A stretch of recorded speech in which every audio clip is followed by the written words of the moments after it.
पूरे जंगल में एक फल का पेड़ है जिस पर फल लगे हुए हैं। तुम किसी तरह दूसरे पक्षियों को उस पेड़ से फल खाने से मना करो।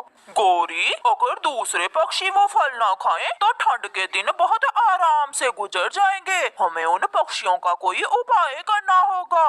फिर कालू कौवा अपने घर से कुछ दाने लेकर चिड़िया के पास जाता है और उसे कहता है, चिड़िया चिड़िया, पहाड़ों पर जो गुफा है उस गुफा में बहुत सारा दाना पड़ा है। देखो देखो, मैं भी उसी गुफा से दाना लेकर आया हूँ। कौवे भैया, सच क्या आप सच कह रहे हैं?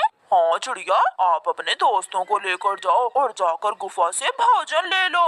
फिर चिड़िया जल्दी से मिट्ठू और कबूतर के पास जाती है। मिट्ठू और कबूतर, मुझे कौवे ने बताया है कि गुफा में बहुत सारा भोजन है, चलो हम भी गुफा से भोजन लेने जाते हैं। चिड़िया जल्दी चलो, मुझे बहुत भूख लगी हुई है। मैं भी कल से भूखा हूँ चिड़िया। गौरी जल्दी आओ मेरे साथ, मैंने उन पक्षियों को खत्म करने का उपाय निकाल लिया है। कालू जी, कैसा उपाय, मुझे भी बताओ। मैंने पक्षियों को गुफा में झूठ बोलकर दाना लेने भेज दिया है। जैसे ही सारे पक्षी गुफा में जाएंगे तो हम गुफा का दरवाजा बाहर से बंद कर देंगे। और ऐसे वो कैद हो जाएंगे गुफा में और हम खाएंगे मीठे फल अकेले ही। फिर कौवा और कौवी छुपकर पक्षियों के पीछे पीछे जाते हैं। जैसे ही सब पक्षी गुफा में जाते हैं, कौवा और कौवी जल्दी से जाकर एक बड़ा पत्थर गुफा के मुंह पर रखकर बाहर से सूखी लकड़ियां गिरा देते हैं। कबूतर भैया, यहाँ तो कुछ भी नहीं है, ना दाना ना पानी। उस काले कौवे ने जरूर हमसे झूठ बोला होगा। ये जरूर उन कौवों की कोई चाल होगी। हमें जल्दी से इस गुफा से बाहर जाना होगा।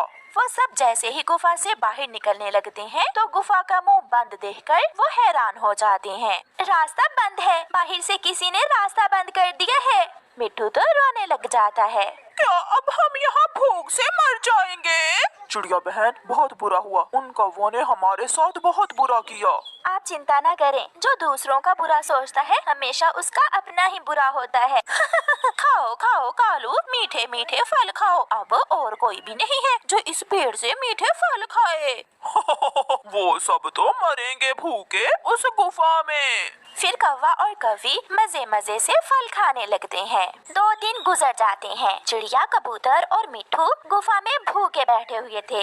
अब मिट्ठू तोता रोता हुआ गुफा में दूसरी तरफ जाता है और वो हैरान हो जाता है। वहाँ तो ढेर सारा दाना और फल थे। मिट्ठू अपने दोस्तों को आवाज देता है, जल्दी आओ दोस्तों, जल्दी यहाँ आओ। चिड़िया और कबूतर भी वहाँ आ जाते हैं। मिट्ठू, यहाँ तो बहुत सारा दाना है। हम बच गए, अब हम ये दाना खाएंगे और इस मटके से पानी पिएंगे। फिर वो तीनों जी भर के दाना खाते हैं और उनकी जान में जान आती है। दिन गुजरते गए और फिर आहिस्ता आहिस्ता कौवों के पेड़ से फल खत्म हो जाते हैं। कालू, इस पेड़ से फल तो खत्म हो गए, अब हम क्या खाएंगे? गौरी चलो जंगल की दूसरी तरफ जाते हैं। वो इधर जाते हैं, वो उधर जाते हैं, मगर उन्हें कहीं से भी कुछ भी खाने को नहीं मिलता। कालू, हमने बहुत बुरा किया, अपने दोस्तों को भी मार दिया और अब हम खुद भी भूख से मर रहे हैं। अगर चिड़िया जिंदा होती तो वो कोई ना कोई उपाय निकाल ही लेती। कालू, एक बार जाकर तो देखें कि वो पक्षी अभी जिंदा है कि मर गए हैं। फिर कौवा और कौवी गुफा के पास जाते हैं। वो एक एक करके लकड़ियां हटाते हैं और बड़ा पत्थर दूसरी तरफ करते हैं। सामने चिड़िया, कबूतर और मिट्ठू को जिंदा देखकर उन्हें अपनी आंखों पर विश्वास ही नहीं हो रहा था। चिड़िया, आप सब जिंदा हो? हाँ, तुम दोनों ने तो हमें मारने की पूरी कोशिश की थी, मगर ऊपर वाले ने हमें जिंदा रखा। हम यहाँ बहुत मजे से हैं। भाग यहाँ से, यहाँ हमें दाना भी मिल रहा है और पानी भी। ठंड के दिन हम इसी गुफा में गुजारेंगे और अगर दोबारा यहाँ आने की कोशिश की तो मैं तुम्हें बहुत मारूंगा। फिर कौवे रोते हुए वहाँ से चले जाते हैं। चिड़िया, कबूतर और मिट्ठू ठंड के बाकी दिन उसी गुफा में गुजारते हैं।